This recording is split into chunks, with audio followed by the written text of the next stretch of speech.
So there's plenty of inverters knocking about online, eBay, Amazon, loads of suppliers, all claiming to be pure sine wave. So let's see, this is a big inverter that I'm selling.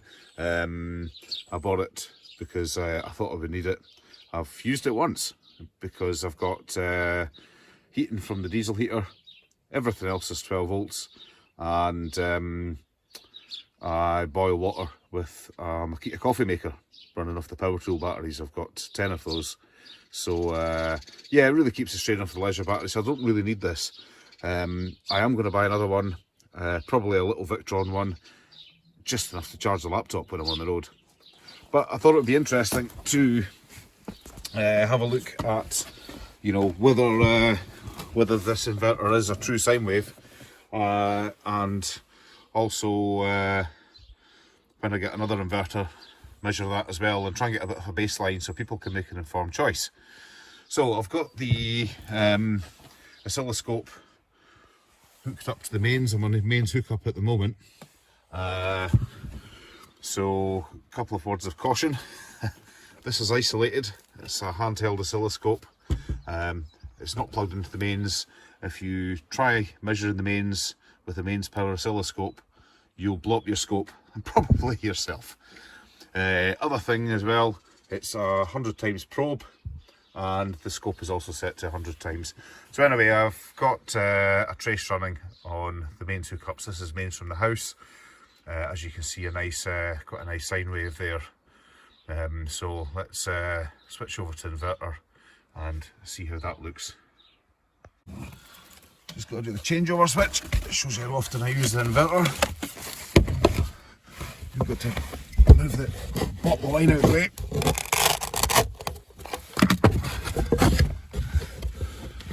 Plug the Chinese people party spine device. Yeah, okay. Yeah, I know. So we're now on inverter power. Last thing.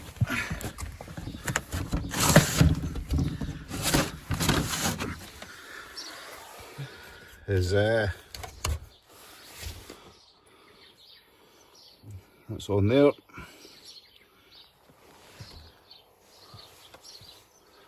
And that's the screen of this inverter. All very fancy. Let's see what it's doing. There is actually a pure sine wave. It's not difficult for them to produce a pure sine wave now from inverters. They just got to really program the firing of the BJTs inside. But there's still some really crusty inverters out there. I see this with work quite a lot, with UPSs. When I test UPSs, they say they've got a pure sine wave. I've seen some with it's like a sawtooth pattern.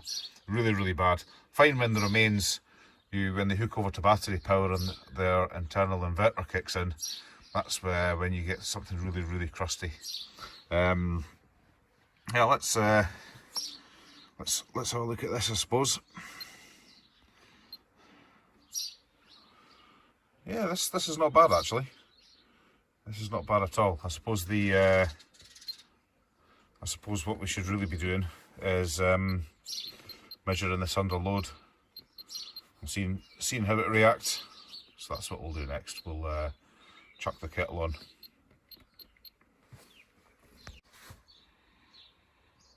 So just for a bit of variation, I've inverted the colours on the screen. So yeah, we've got the kettle hooked up here. That's just into the socket next to the where we're taking the measurement. And let's hit our button there.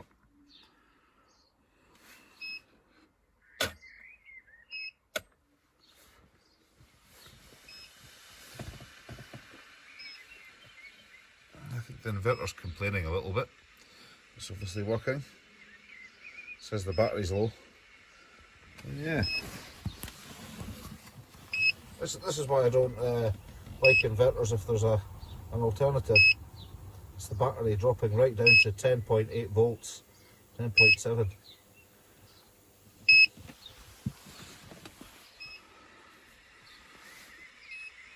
But yeah, I mean it's holding the sine wave, and that looks pretty decent actually. That's not bad at all. Well, there we go. You don't know until you know, and now we know. So this will be interesting to compare this to Victron, see what it does there. I know I could drill into this more, really. It's an inverter for a camper van, you know, so it's not really mission critical stuff, but it at least tells us that it's not an absolutely terrible part sine wave or something like that. So hope you found this useful.